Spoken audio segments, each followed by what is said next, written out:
करेंगे। हमारा जो टॉपिक चल रहा था भोजन एवं मानव स्वास्थ्य, उसी का हम लोग नेक्स्ट करेंगे। और उसमें हमारा जो बैलेंस फूड होता है, संतुलित भोजन होता है, उसका लास्ट पॉइंट बचा हुआ है। और ये मोस्ट इम्पोर्टेंट टॉपिक है, क्योंकि यहाँ से कंपटीशन एग्जाम के अंदर हर बार क्वेश्चन पूछा जाता है। तो यहाँ पर पहले हम लोग थ्योरी के बारे में देखेंगे और फिर मैं आपको ये बताऊंगी कि यहाँ से किस किस टाइप के क्वेश्चन बन सकते हैं।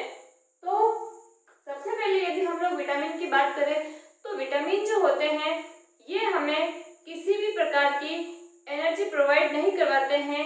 यानी कि मैंने आपको बताया था कि एनर्जी सिर्फ और सिर्फ कार्बोहाइड्रेट, प्रोटीन और वसा से मिलती है। खनिज लवण, जल और विटामिन से किसी भी प्रकार की एनर्जी नहीं मिलती है। तो विटामिन की यदि हम बात करें तो एनर्जी तो इससे नहीं मिलती है, लेकिन शरीर के अंदर ऐसी बहुत सारी उपापचयी अभिक्रियाएं यानी कि मेटाबॉलिक रिएक्शंस होती है, उसको नियंत्रित करने में इनका योगदान होता है। अब ये तो बात हो गई कि विटामिन का हमारे शरीर में क्या वर्क होता है, क्या कार्य होता है।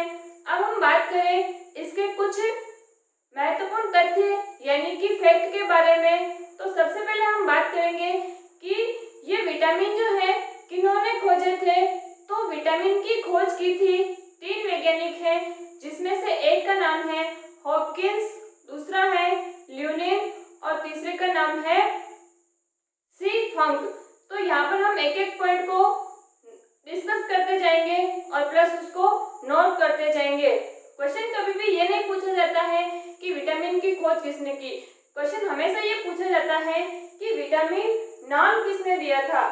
तो जो ये 3 वैज्ञानिक मैंने आपको बताए हैं उसमें से टर्म विटामिन जो है वो दी थी सी फंक ने।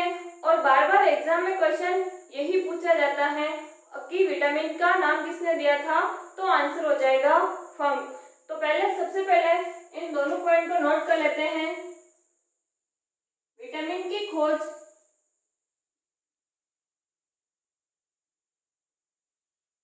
विटामिन की खोज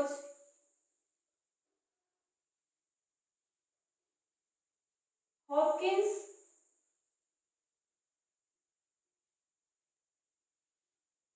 ल्यूनेन और फंक हो जाएगा। फिर बात करें कि विटामिन शब्द किसने दिया, तो विटामिन शब्द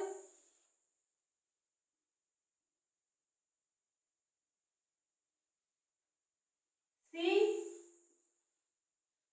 फंक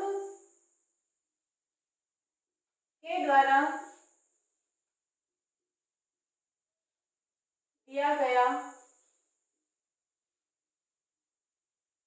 आपको यहाँ से ये वाला ही नाम याद रखना है, क्योंकि क्वेश्चन के अंदर कंपटीशन एग्जाम के अंदर हमेशा यही से क्वेश्चन पूछा जाता है। अब हम बात करें कि विटामिन के टाइप्स, तो विटामिन जो होते हैं ये घुलनशीलता के आधार पर इसको हम 2 तरीके से विभक्त कर सकते हैं। एक तो ऐसे विटामिन जो कि वसा में घुलनशील होते हैं और दूसरे ऐसे विटामिन जो कि जल में घुलनशील होते हैं। तो यहाँ पर हम लिख सकते हैं विलेयता के आधार पर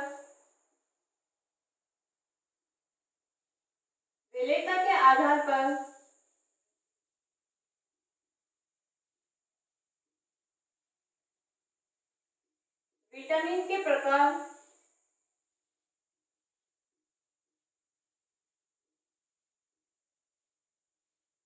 तो टाइप्स ऑफ विटामिन,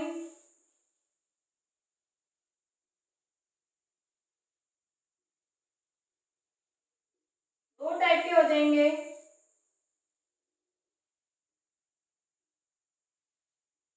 पहला हो जाएगा वसा विलेय विटामिन,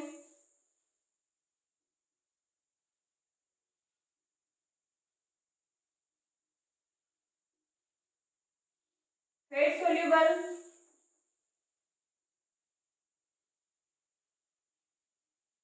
दूसरा हो जाएगा जल विलेय विटामिन।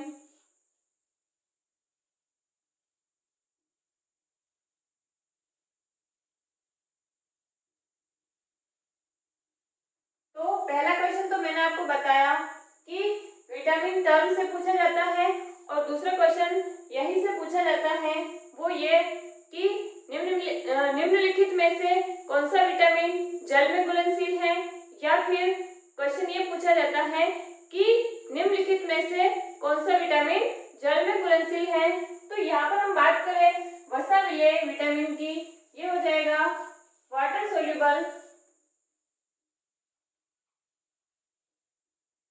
तो चार vitamin, vitamin A, vitamin D, vitamin E और विटामिन के, ये चारों के चारों विटामिन जो है ये वसा में विलय होते हैं। और दो ऐसे विटामिन जिसमें से एक हो जाएगा विटामिन बी कॉम्प्लेक्स और दूसरा हो जाएगा विटामिन सी। तो यहाँ पर हम लोगों ने विटामिन को अलग अलग घुलनशीलता के आधार पर विभक्त किया, और यहाँ से क्वेश्चन किस प्रकार पूछा जाता है वो भी मैंने आपको बताया। अब हम आगे इन्हीं विटामिन के बारे में डिटेल से चर्चा करेंगे कि इनके रासायनिक नाम क्या होते हैं और इनकी कमी से कौन सा रोग होता है, और यदि शरीर में इनकी कमी हो जाती है तो कौन से ऐसे सोर्स होते हैं, स्रोत होते हैं जिसके माध्यम से हम हमारे शरीर में इनकी कमी को पूरा कर सकते हैं। इसी के आगे यदि हम नेक्स्ट बात करें तो जितने भी वसा विलेय विटामिन होते हैं इनका अवशोषण की बात करें, एब्जॉर्प्शन की बात करें, तो इनका अवशोषण होता है लीवर के अंदर, यकृत के अंदर, और यदि जल विलेय की बात करें तो इनका एब्जॉर्प्शन जो है वो लीवर में होता है, सॉरी आंत्र में होता है, इंटेस्टाइन में होता है।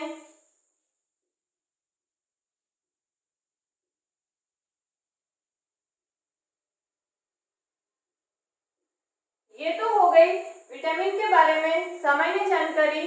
अब हम लोग इसी के आगे बात करेंगे, इसी के अंदर डिटेल में पढ़ेंगे कि विटामिन का रासायनिक नाम क्या होता है, उसकी कमी से कौन सा रोग होता है, इसके अलावा उसको हम कौन कौन से स्रोत होते हैं, कौन कौन से फ्रूट्स होते हैं जिसके माध्यम से उसकी कमी को पूरा कर सकते हैं।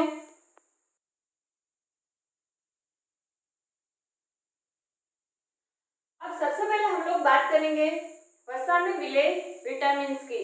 तो हम लोग इसके अंदर कौन कौन से पॉइंट डिस्कस करेंगे। सबसे पहले हम देखेंगे कि वसा में विलेय विटामिन कौन सा है, फिर हम लोग देखेंगे कि इसका रासायनिक नाम क्या है, और फिर हम लोग देखेंगे कि यदि उस पर्टिकुलर विटामिन की कमी हो गई तो शरीर में कौन सा रोग उत्पन्न हो जाएगा, और फिर हम देखेंगे कि इसे हम किस स्रोत के द्वारा पुनः प्राप्त कर सकते हैं।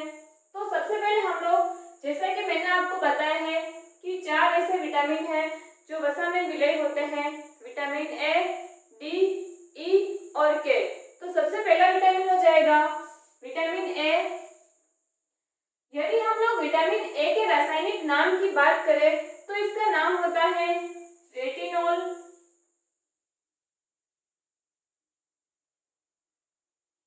या इसको हम रेटिनल भी बोल सकते हैं, या इसको हम रेटिनोइक एसिड भी बोल सकते हैं।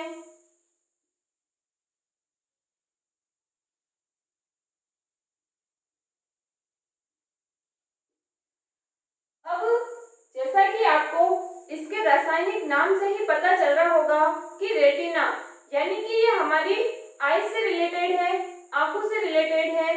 तो यदि इसकी कमी हो जाती है तो उस रोग को बोला जाता है रतौंधी रोग।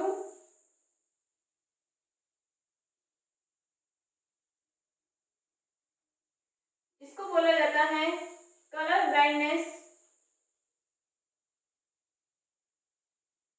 यानी कि जिस भी व्यक्ति को इसकी कमी हो जाती है उसको क्या होता है, रात के समय में कलर में विभेदन करने की क्षमता नहीं होती है।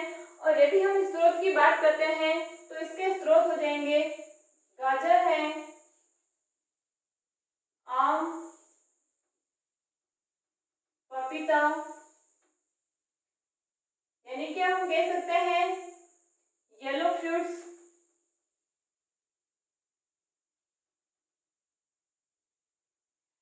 इसके अलावा यदि हम लोग बात करें तो गोल्डन राइस जो होते हैं यानी कि जो सुनहरे चावल होते हैं उनमें क्या पाया जाता है, बीटा कैरोटीन पाया जाता है।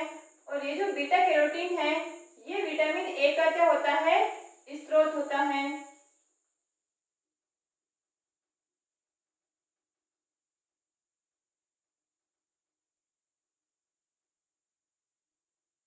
ये हो गई विटामिन ए। फिर दूसरा विटामिन हो जाएगा विटामिन डी। अब दोस्तों आपने सुना होगा कि सूर्य की रोशनी से हमारे शरीर की त्वचा में उपस्थित कोलेस्ट्रॉल से क्या बनता है, विटामिन डी बनता है।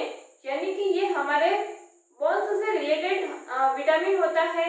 और अपने हम लोग जानते हैं कि बोन्स में क्या पाया जाता है, कैल्शियम पाया जाता है। तो इसी से इसका रासायनिक नाम याद रखेंगे तो इसका रासायनिक नाम हो जाएगा कैल्सीफेरॉल।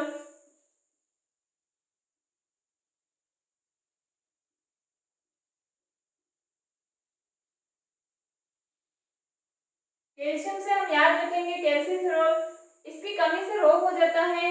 यदि हम चाइल्ड की बात करेंगे तो उसमें रोग को बोलते हैं रिकेट्स रोग।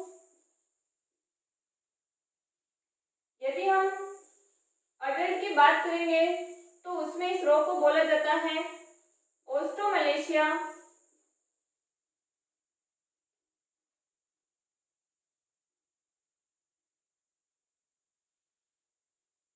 और यदि हम बुजुर्ग लोगों की बात करें तो उसमें इस रोग को बोला जाता है ऑस्टियोपोरोसिस।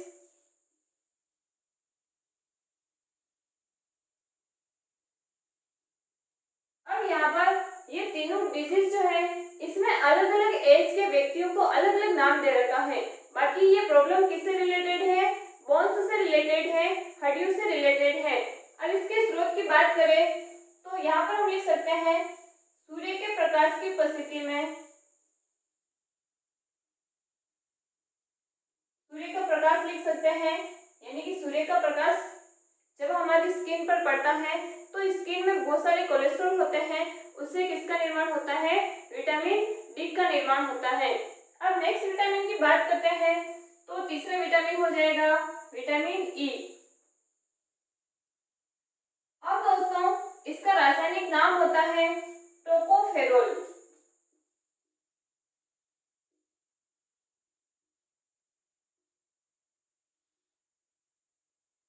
अब यहाँ पर टोको जो शब्द है ये टोकस से बना है और इसका मतलब होता है गोनेट्स। अब हमें याद कैसे रहेगा कि विटामिन ई का रासायनिक नाम टोकोफेरोल है। तो यहाँ पर मैंने आपको बताया कि ये टोकोफेरोल यानी कि टोकस, और टोकस का मतलब होता है गोनेट्स यानी कि ये जननांगों से संबंधित होता है। तो यदि आपको ये बात याद रहती है तो आप आसानी से विटामिन ई का रासायनिक नाम याद रख सकते हैं। अब बात करें कि इसकी कमी से कौन सा रोग होता है तो पर्टिकुलर उस रोग का कोई नाम नहीं है, लेकिन मेल और फीमेल में यदि इसकी कमी हो जाती है तो वो क्या हो जाते हैं, बंदे हो जाते हैं, स्टेराइल हो जाते हैं, उनकी जनन करने की क्षमता क्या हो जाती है, कम हो जाती है। तो यहाँ पर हम लिख सकते हैं male and female both are sterile. इसका मतलब ये है कि यदि मेल में इसकी कमी है तो वो भी स्टेराइल हो जाएगा, यदि फीमेल में इसकी कमी है तो वो भी क्या हो जाएगा, स्टेराइल हो जाएगा यानी कि बंदे हो जाएगा, बच्चा पैदा करने में असमर्थ हो जाएगा। फिर यदि हम इसके स्रोत की बात करते हैं तो इसके स्रोत हो जाएंगे दूध है, अंडा है, पनीर है, हरी सब्जियां वगैरह हैं। इन सबसे हमें क्या प्राप्त होता है, विटामिन ई प्राप्त होता है। तो ये हो गया हमारा विटामिन ई। अब नेक्स्ट बात करते हैं चौथा विटामिन, विटामिन के हो जाएगा। और इस विटामिन के का रासायनिक नाम होता है फाइलोक्विनोन।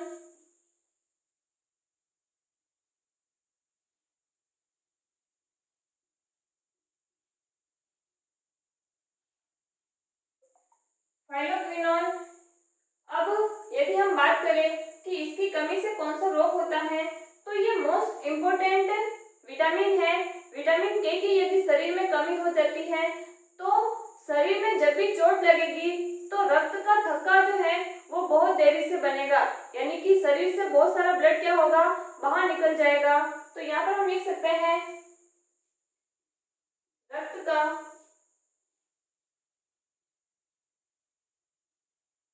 थक्का बनने में देरी।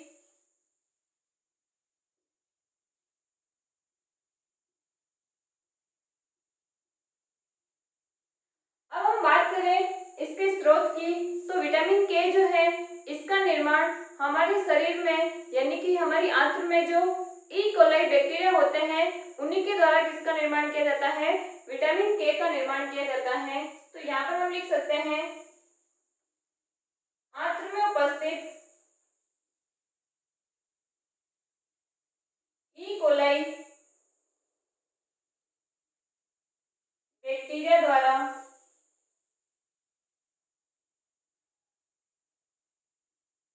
तो यहाँ पर हमारे जितने भी वसा में विलय विटामिन थे वो कंप्लीट होते हैं। आज के सेशन को यहीं तक हम समाप्त करेंगे। नेक्स्ट जो हमारे बचते हैं जल विलय विटामिन, उसको हम नेक्स्ट क्लास में देखेंगे। धन्यवाद दोस्तों।